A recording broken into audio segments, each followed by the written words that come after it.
Welcome back, it's me, Lou. I'm here for another action figure unboxing and review, and today we are looking at the Marvel Legends X-Men Darwin action figure. So this is a part of the Bone Breaker Build-A-Figure wave. As you can see here, you collect 6 of the 7 figures in the wave to create Bone Breaker. I have all the figures in the wave except Maggot. I'm supposed to receive Maggot in the mail today from Amazon, so hopefully I'll be able to do a full review on the completed Bone Breaker figure. But for now, keep an eye out for reviews on Sabretooth, Havoc, Wolverine. I'm doing Darwin right now, and I'll be doing Siren and Vulcan in the very near future. So we have Marvel's Darwin. Great illustration. I want to say that's done by artist David Nakayama, I think.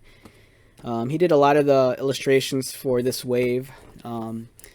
So Marvel's Darwin.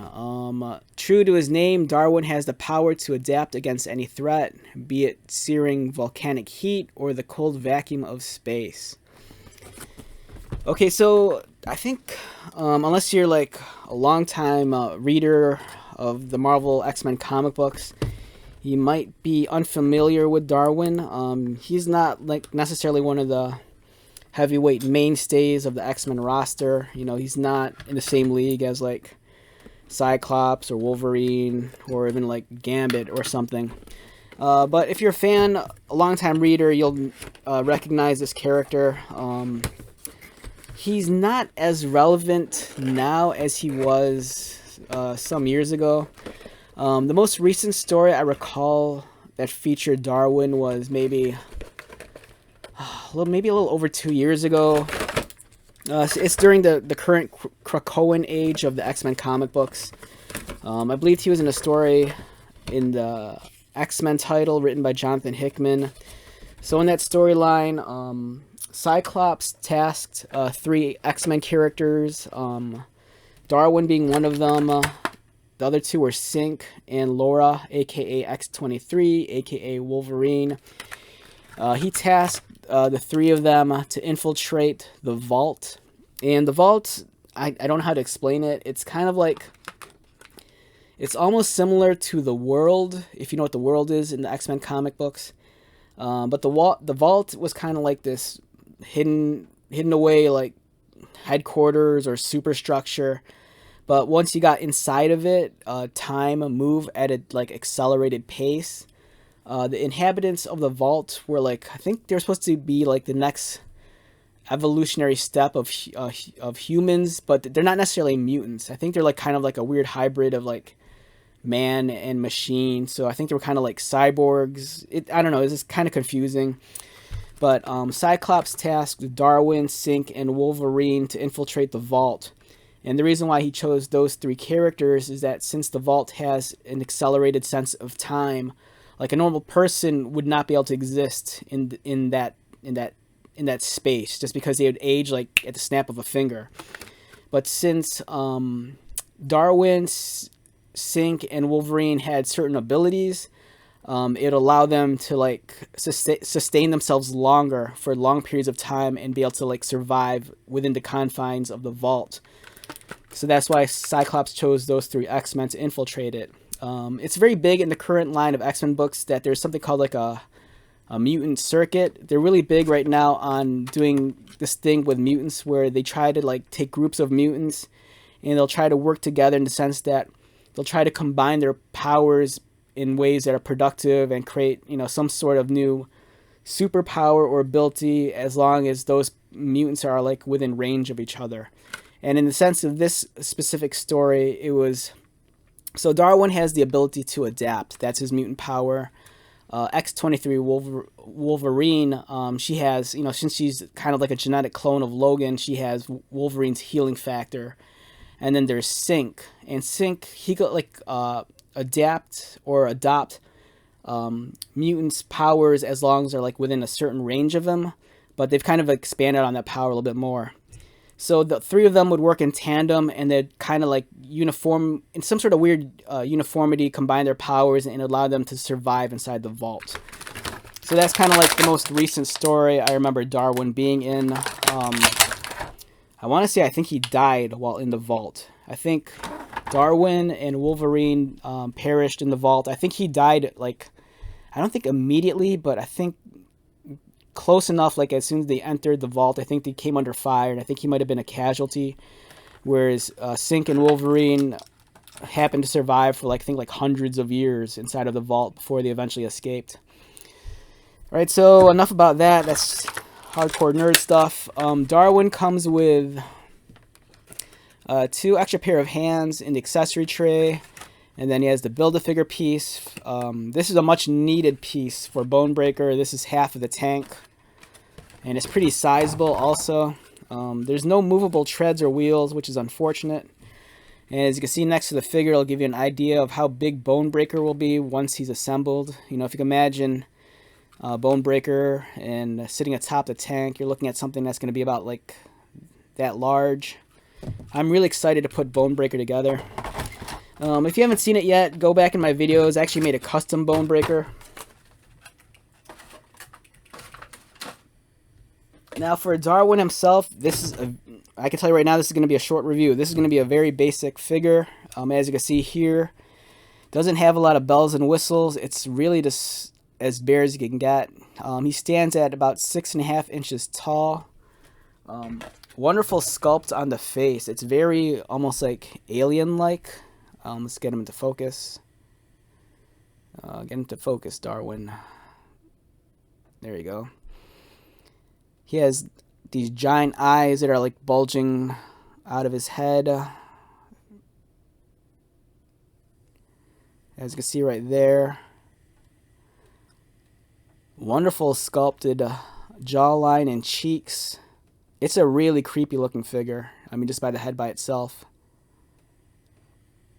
In some ways too, I think this would be a great custom figure. The head alone, you could probably take this head and customize it and make a custom Peepers action figure. Peepers was a former member of the Brotherhood of Evil Mutants who recently appeared in the X-Men comic Sword. If you wanted to, you could make this some sort of crazy version of a Professor X, you know, with the bald head but with the crazy eyes. The base body, though, I think is going to be a big selling point. If you're a customizer, I think this is like customization gold. This body is wonderful. It's a much more leaner body. It's not as bulky or as muscular as some of the other superhero figures. Like Wolverine's a very bulky build. This is very lean. I kind of wish they'd used this body for the X-Force Cannonball figure, because I kind of felt Cannonball was a little bit too bulky. You know, for me, Sam Guthrie is a much more leaner, down on the farm kind of kid, and I think this body would have been perfect for him. In terms of this guy's articulation, Darwin does not want to get into focus. I think it's because of his head. In terms of articulation, his head rotates left and right, as you can see. Looking down, that's pretty extreme.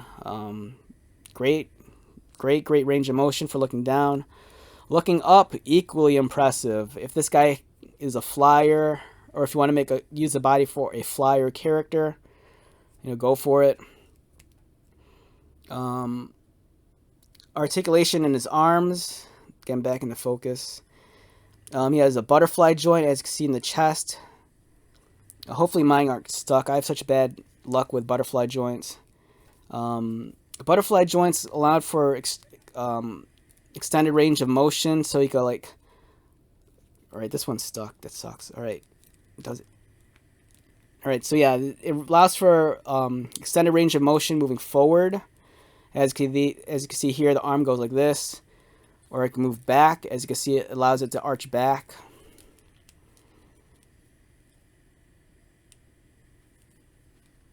Alright, I'm going to take his head off. My camera does not want to focus. Because my camera's on autofocus, and for some reason, his head is like throwing the lighting off, and my camera can't autofocus on this. So here's his body up close. We're back into focus. Okay, that works. His arms rotate. They go out. Bicep cut right there. Exposed pins, double pinned elbow. Articulated wrists. Ab crunch cut below the chest. Allows for that much movement forward, that much movement back. The belt is a separate piece, so it can kind of float. And as you can see, the cut along the waist. Nice articulated waist. Legs kick up. Wow, that's really impressive. If you're putting together a soccer team, this is, or a, you need a punter, this is the guy to go to. Unfortunately, I ran into this issue with one of the other figures in the wave. They don't want to kick out that high, which is unfortunate. Because what you can see here is his upper hip is hitting his ass, so it doesn't want to raise up all that much. But I think it makes up for it, that fact that he could friggin' punt kick to like no end. That's ridiculous. Double pinned, exposed for the knees, and extreme ankle articulation. So this guy's pretty much a contortionist. But yeah, it kind of disappointed that he can't side kick out that far. It's really getting that much. But otherwise, solid figure. I think this is a sleeper figure. If you're a customizer, I'd be all over this and just get a bunch of these, because I think this is a very universal figure in terms of the body base. So if you're into making customs and you want a much more leaner, figure, whether you want to use this for like some sort of custom teenage Spidey, or you want to start making like New Mutant characters or a custom Speedball, I think this would be a great base body. Alright, so with that being said, if I had to rate this figure on a scale of 1 to 10, easy 8 to 8.5. Like I said, he's not one of the more iconic X-Men characters. You really have to do your time reading the books to really appreciate this guy, but I think it's a wonderful base figure. If you're looking to build up your X-Men roster and you want some more unique characters, he's definitely one I think you'd want. And the head alone I think is creepy enough to use for a custom also. So, alright, so let's wrap this video up. Once again, my name is Lou. If you're new to my channel, welcome. If you're a returning subscriber viewer, thank you so much for your continued support. So until the next video, be safe, take care of yourself, buy lots of toys, and most importantly, be happy. And I'll see you at the next one. Alright, later.